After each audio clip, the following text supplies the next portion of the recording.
राम राम राम राम राम राम राम राम राम।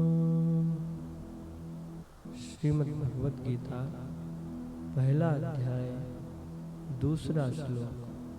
संजय उवाच दृष्ट्वा तु पाण्डवानीकं व्यूढं दुर्योधनस्तदा आचार्यमुपसंगम्य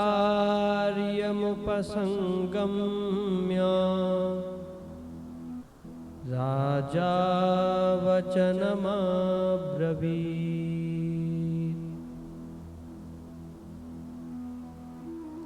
अब इसका अर्थ।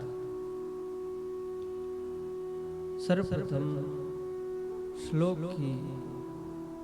श्लोक का जो प्रथम पंक्ति है, दृष्ट्वा तु पांडवानीकं व्यूढं दुर्योधनस्तदा, इसका अंतिम शब्द तदा है।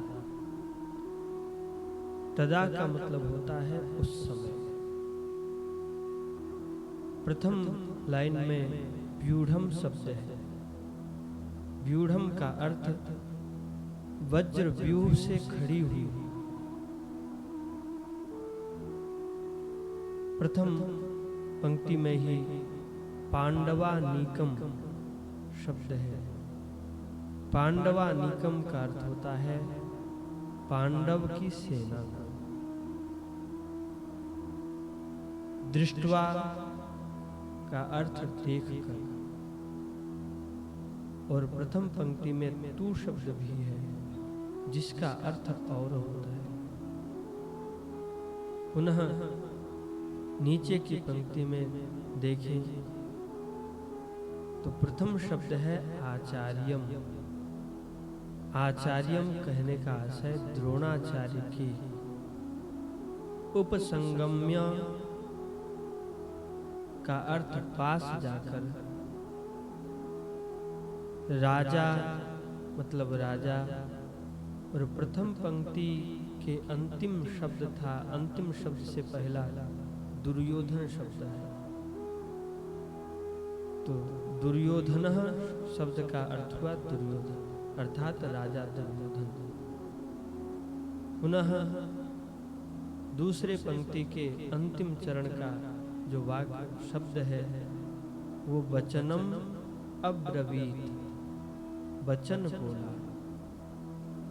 इस प्रकार से अर्थ यदि देखें तो उस समय वज्रव्यूह से खड़ी हुई पांडव सेना को देखकर और द्रोणाचार्य के पास जाकर राजा दुर्योधन ने यह वचन बोला।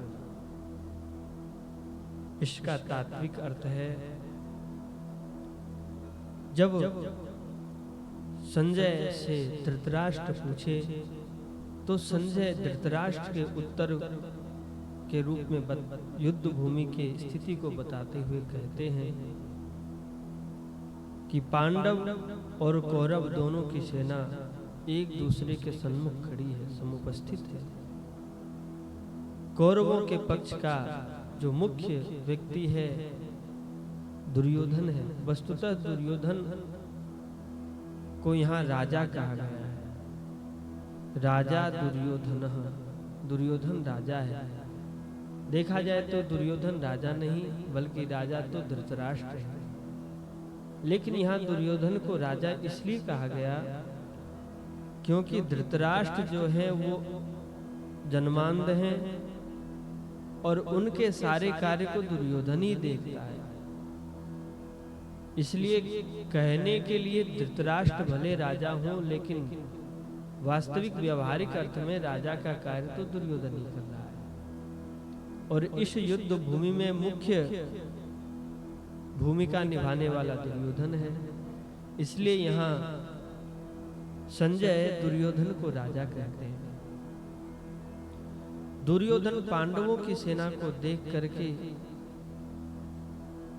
और दुर्योधन के मन में पांडवों की सेना को देखते ही उनके मन में महाराज हलचल पैदा हो गई। दुर्योधन जाकर के द्रोणाचार्य के पास पहुंचा और द्रोणाचार्य से बोला।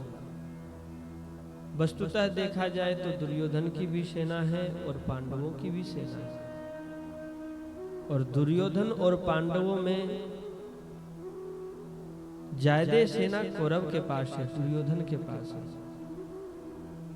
कौरवों के पास 11 अक्षौहिणी सेना है और पांडवों के पास 7 अक्षौहिणी सेना है। लेकिन दुर्योधन के पास 11 अक्षौहिणी सेना होने के बाद भी वो पांडवों की सेना को देख करके एक बार विचलित हो गया। कारण क्या है? कारण ये है कि कौरवों की सेना में भले संख्या ज्यादा है, लेकिन कौरवों के सेना के जितने योद्धा हैं उन योद्धाओं का मन एक नहीं है। प्रथम कारण, कई कौरव सेना ऐसे हैं जो कि तन से तो दुर्योधन के साथ हैं, लेकिन मन से दुर्योधन के साथ नहीं है।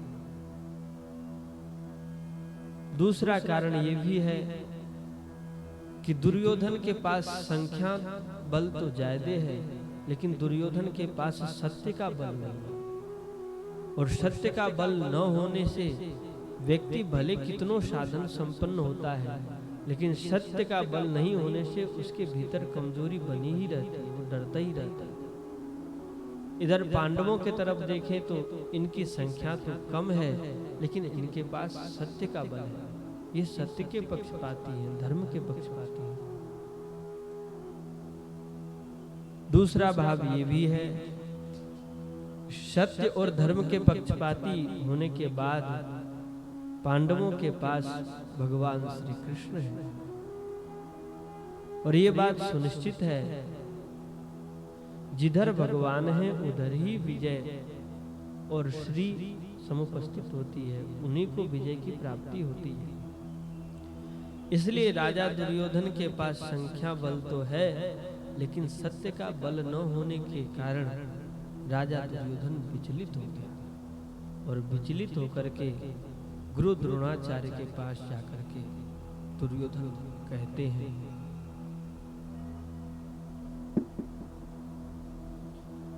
पश्यैतां पाण्डुपुत्राणाम्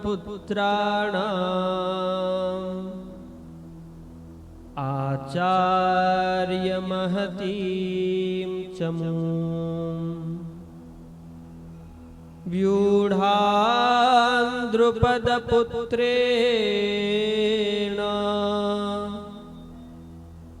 तव शिष्येण धीमता।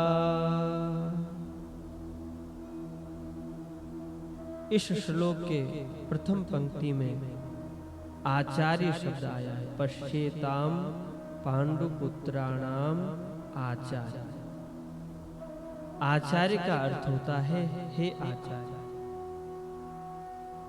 पुनः नीचे की पंक्ति में तब शब्द आया है, व्यूढ़ाम द्रुपद पुत्रेण तब। तब का मतलब होता है आपके।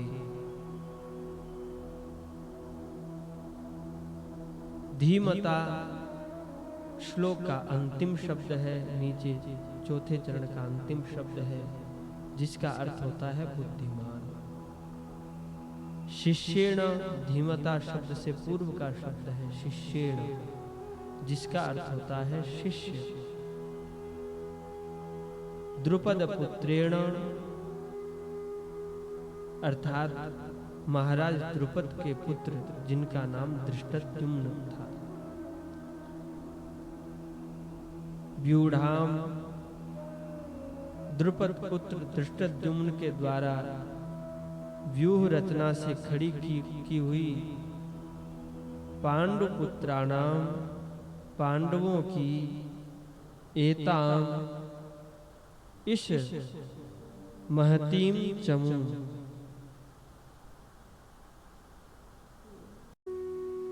एताम इस महतीम चमूम पश्या, बड़ी भारी सेना को देखी। दुर्योधन द्रोणाचार्य के पास जाकर के और द्रोणाचार्य से कहते हैं कि हे आचार्य, आपके बुद्धिमान शिष्य द्रुपद पुत्र धृष्टद्युम्न के द्वारा व्यूह रचना से खड़ी की हुई पांडवों की इस बड़ी भारी सेना को देखी। इसमें दुर्योधन जो है द्रोणाचार्य के पास जाकर के द्रोणाचार्य को उग्र करने के लिए, उकसाने के लिए इस प्रकार से बात कहते हैं। वस्तुतः देखा जाए तो कौरवों के सेनाध्यक्ष पितामह भीष्म हैं। दुर्योधन को पितामह भीष्म के पास जाना चाहिए था, लेकिन दुर्योधन पितामह भीष्म के पास न जाकर के द्रोणाचार्य के पास गए। कारण क्या है? इसमें कारण कई हैं, लेकिन मूलभूत कारण संत महापुरुष कहते हैं कि दुर्योधन जानता था कि गुरु द्रोणाचार्य के सबसे प्रिय शिष्य अर्जुन है। अर्जुन द्रोणाचार्य के इतने प्रिय हैं जितने प्रिय उनके स्वयं का पुत्र अश्वत्थामा नहीं है। और जो शिष्य इतना प्रिय है वही शिष्य सामने खड़ा है युद्ध के लिए, तो थोड़ा शिष्य के प्रति स्नेह तो द्रोणाचार्य का स्वाभाविक था। और स्वाभाविक स्नेह होने के कारण द्रोणाचार्य उभय पक्षपाती हो गए। दुर्योधन उनको सर्वप्रथम पितामह भीष्म से भी पहले उनको सम्मान देने के लिए उनके पास जाकर के उनसे बात करते हैं, ताकि द्रोणाचार्य के मन में जो अर्जुन के प्रति या पांडवों के प्रति जो स्नेह है वो स्नेह कम हो जाए और गुरु द्रोणाचार्य वह पक्षपाती न होकर के वो मेरे पक्ष में ही रहे। जब द्रोणाचार्य के पास दुर्योधन गया तो द्रोणाचार्य से कहता है कि हे आचार्य, ये पांडवों के सेना का जो सेनाध्यक्ष है वो द्रुपद पुत्र, महाराज द्रुपद के पुत्र है। यहाँ सीधे धृष्टद्युम्न का नाम नहीं ले रहे हैं दुर्योधन, बल्कि धृष्टद्युम्न का परिचय देते हुए कहते हैं कि वो द्रुपद, महाराज द्रुपद के पुत्र हैं। इसका मतलब कहने का आशय दुर्योधन का यही है कि अगर यदि सीधे धृष्टद्युम्न का नाम लें तो शायद द्रोणाचार्य के मन में उतना युद्ध करने की भावना उत्तेजित नहीं होगी। लेकिन धृष्टद्युम्न न कह करके द्रुपद पुत्र कहने का आशय ये है कि महाराज द्रुपद के साथ गुरु द्रोणाचार्य का पूर्व काल से ही, जब ये दोनों गुरुकुल से पढ़ करके वापस आए थे, उसी समय से इनका आपस में वैर है और बड़ा ही कट्टर वैर है। ये महाराज द्रुपद को एक बार बंदी भी बनवा चुके हैं गुरु द्रोणाचार्य।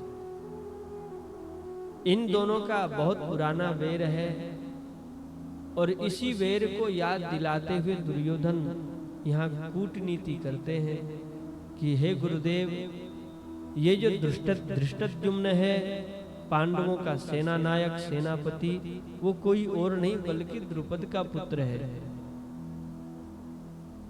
वस्तुतः देखा जाए तो धृष्टद्युम्न भी गुरु द्रोणाचार्य के शिष्य ही हैं, लेकिन द्रुपद पुत्र कहते हुए दुर्योधन मानिए गुरु द्रोणाचार्य से ये कहना चाहते हैं कि ये द्रुपद पुत्र आपका शिष्य होने के बाद भी आपको मारने के लिए आपके विपक्ष में खड़ा है। इसलिए हे गुरुदेव, आप इस द्रुपद पुत्र के द्वारा व्यूहाकार पांडवों के सेना, जो कि बड़ा ही विशाल और बड़े ही सुदृढ़ सेना ऐसे देखने में लग रही है, उनको आप अच्छी तरह से देखिए। वस्तुतः पांडवों की सेना कम थी, लेकिन धृष्टद्युम्न उस सेना को इस प्रकार से सुसज्जित किए थे और पांडवों के सेना के मन में धर्म तथा सत्य को लेकर के, धर्म की रक्षा, सत्य की रक्षा को लेकर के सब एकजुट थे। और एकजुट होने के कारण ये सेना कम होने के बाद भी बड़े भयानक और बहुत विशाल लग रही थी। इस सेना को देख करके दुर्योधन व्यथित हो चुका था। शिक्षा इस श्लोक, इन 2 श्लोकों का सार तत्व यही है कि यदि किसी के पास साधन का बल होता है, व्यवस्था का बल होता है, सुविधा का बल होता है, लेकिन उसके पास यदि सत्य का बल नहीं है, धर्म का बल नहीं है, उसके पास यदि भगवत भक्ति का बल नहीं है, तो साधन व्यवस्था होने के बाद भी उसके भीतर में भय बना ही रहता है। और यदि व्यक्ति के पास साधन नहीं है, सामर्थ्य नहीं है, व्यवस्था नहीं है, लेकिन उसके हृदय में धर्म रक्षा, सत्य की रक्षा, भगवत शरणागति, भगवान के प्रति भाव होता है, तो कम व्यवस्था होने के बाद भी वो बड़ा शक्तिशाली होता है। वो बड़े बड़े साधन संपन्न को भी पीछे छोड़ सकता है।